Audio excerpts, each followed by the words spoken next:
I would say the characters are pretty, I mean, for me, it's pretty close to myself. My character is a stand-up. Her name is Anaya. It's a jump. It's a different name.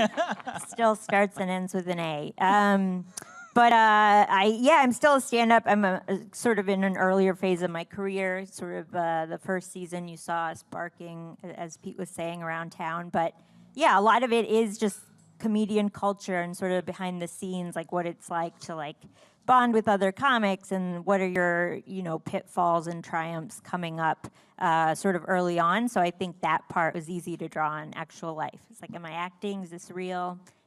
They didn't laugh. That feels real. Yeah. But a lot of the material is yours for sure. Even though you're playing. Oh, right. This is where it gets very Outlandery. Right. If I know the show Outlanders, which I do. And you do, obviously.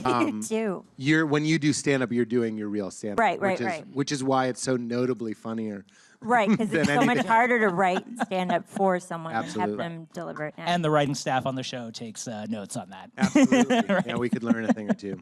But Zach, how about yourself? How much do you bring to your character? I'm one of the few people on the show whose character is actually much further along in his stand-up career than me in real life. I'm not a stand-up.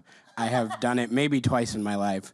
But my character, I think, is a stand-up. He runs an open mic. So that's actually, I'm 2 years ahead of where I am, my character is.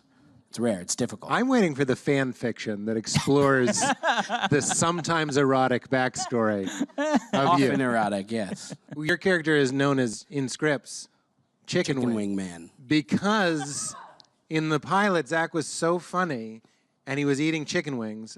Just because in the script I wrote he's eating chicken wings, because that's the sort of thing you do at an open mic. And he was so funny, specifically with his wing work. Like the well-timed bite and the dip, right. Sometimes ranch, sometimes blue. I'm happy to display some of it. If we could fly some in. Let's order some chicken wings right now. Bring out the wings. I bet if Liam Neeson asked for wings, there'd be some wings. Yeah. They'd commute those in.